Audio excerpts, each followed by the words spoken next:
మాది సిద్దిపేట జిల్లా సిద్దిపేట అర్బన్ మండలం రంగదాంపల్లి గ్రామం.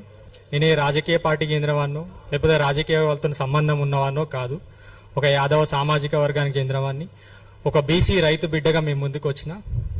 ఏ రాజ్యాంగం మీద ప్రమాణం చేసి ఏ సమానత్వం గురించి ఏ బీసీ సంక్షేమాన్ని గురించి నేను పాటుపడతానన్న ఒక మంత్రి, అధికార పార్టీకి చెందిన ఆ కుటుంబం, ఆ బీసీ కుటుంబానికి ఇస్తున్నటువంటి అన్యాయం, ఆ దోపిడీ, వాళ్ళ వ్యక్తిగత ప్రయోజనాల కోసం వ్యవస్థలను ఏ విధంగా ఇన్ఫ్లుయెన్స్ చేస్తున్నారు, దానికి మీ ముందు సాక్ష్యాలతో ముందు చెప్పడానికి నేను ఇక్కడికి వచ్చిన. పొన్నం అనూప్ కుమార్, ఈయన టీపీసీసీ లీగల్ సెల్ అశోక్ వాళ్ళ కుమారుడు.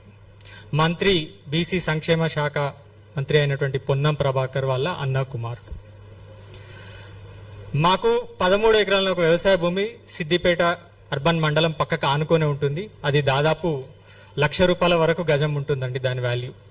అది ఇప్పుడు 150 కోట్ల విలువ ఉంటుంది.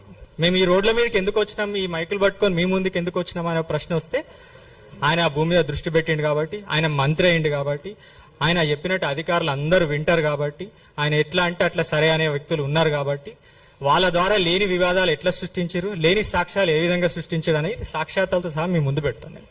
మా తాత ఈ ఆస్తికి మొత్తానికి కాదనేది ఏమీ లేదు. మా ముత్తాత గారు అంటే నా గ్రేట్ గ్రాండ్ ఫాదర్ రాగం మల్లయ్య గారు, ఆయన వరంగల్ వాస్తవ్యులు, ఇక్కడ కాదు. ఆయన అజంజాహీ మిల్, నిజాం ప్రభుత్వం యొక్క అజంజాహీ మిల్లో ఆయన ఉద్యోగి.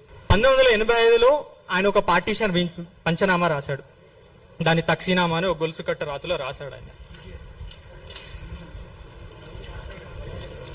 దాంట్లో స్పష్టంగా ఆయన ఏం రాశాడంటే, ఈ గొలుసు కట్ట రాత ఇది ఎవరు కూడా ఇప్పుడు రాసే వాళ్ళు లేరు, దీన్ని చదివితే అర్థం చేసుకునే వాళ్ళు కూడా లేరు. అప్పుడు ఎవరైనా పూర్వం ఉన్న వాళ్ళకైతే ఈ రాతలు అర్థం అవుతాయి సహజంగా.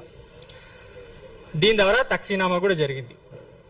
తక్సీనామాలో వరంగల్లో ఉన్నటువంటి ఆస్తులు వాళ్లకు, ఇక్కడ కొంత ఆయన మా ముత్తాత గారు కొంత భూమి అమ్మిన డబ్బులు ఆ మిగతా కుమారులకు పంచి ఇవ్వగా మిగిలిన భూములు మాకు వచ్చినాయి